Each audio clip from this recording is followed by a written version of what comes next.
নমস্কার বন্ধুরা, এই দেখুন আমার এই সাধন ঘর, এই মন্দির। এখানে আমি সাধনা করতাম, সাধনা বলুন বা পূজা বলুন, এটাই আমার এক ঠাকুর ঘর। এখান থেকে আমি যত কিছু কাজ বাজ দূরের থেকে আনানো, বিচ্ছেদের টিয়া টিয়া সব এখান থেকেই করতাম আমি। এই দেখুন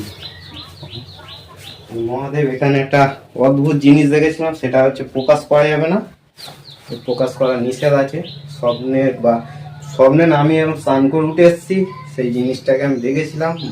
মা লক্ষ্মী নারায়ণ ওই বেদির ভিতর থেকে এসে শিবলিঙ্গ জড়িয়ে পুরো উদা হয়ে গেছে, ওকে আর দেখা যায়নি। আর বলবো না, এটা ঈশ্বর নিজে স্বয়ং করেছিল। তাতে আমার হাত ভেঙে গিয়েছিল। এখানে আমি গরমে চাষবাসও করেছিলাম একটা সময়, এখন তো আর থাকি না, এই জন্য অবস্থা দেখেছেন কি অবস্থা হয়ে আছে। যদিও মন্দিরটা সারাটা চলবে।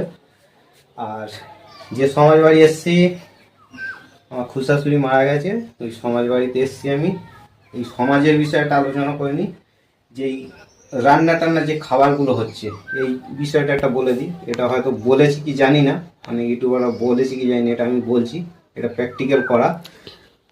এই সমাজে যেই রান্না হচ্ছে, দেখা যাচ্ছে ভাত তরকারি সব যাবতীয় নষ্ট করে দেয়, খেতে পারে না। এটা কি করবে?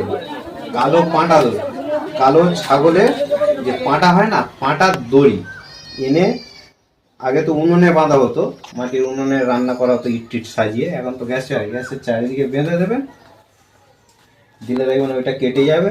আর তারপরে কি করতে হবে, ওটা হচ্ছে ওই আকন্দ গাছের গাছ তুলে নেবেন, শিকড় আর নিমুজ গাছ একসঙ্গে ধরে ওই তরকারি খাবার টাবারগুলো একটু করে বুলিয়ে দেবেন, আর ওই জলে ছুঁয়ে নিয়ে জল ছড়া দিয়ে দেবেন, একদম কেটে যাবে। এটা করে দেখুন, সব সমাজ বাড়ি খুব ভালোভাবে কেটে যাবে, আর মানুষরা সুস্থ মেয়েকে খাবে।